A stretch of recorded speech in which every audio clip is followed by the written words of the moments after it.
Գյուրջան Կասկադ, հասանելի բնակարաններ 65 ամիս մարման ժամկետով։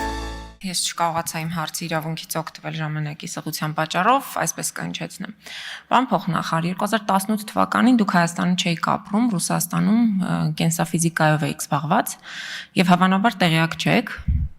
որ Նիկոլ Փաշինյանը Իլուր աշխարհի հայտարարում էր եւ խոստանում,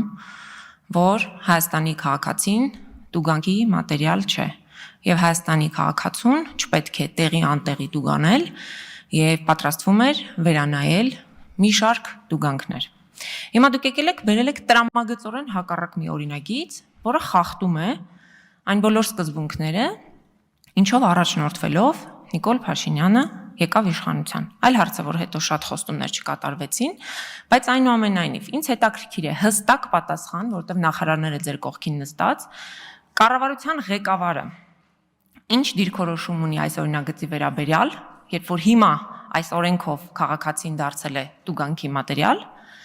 եւ երկրորդ այդ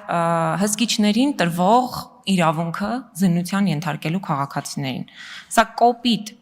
խախտում է մարդու իրավունքների, որևէ հսկիչ, որևէ իրավունք չպետք է ունենա մոտենալ քաղաքացուն, ստուգել նրա գրպանները եւ նրան թեկուզ ժամանակավոր զրկել ազատությունից։ Սա անթույլատրելի է եւ չի կարելի ուղղակի այս ճանապարհով գնալ, ու ինձ հետաքրքիր է ձեր հստակ պատասխանը, թե ինչ է եղել այս օրինագծի վերաբերյալ Նիկոլ Փաշինյանի դիրքորոշումը։ Շնորհակալություն։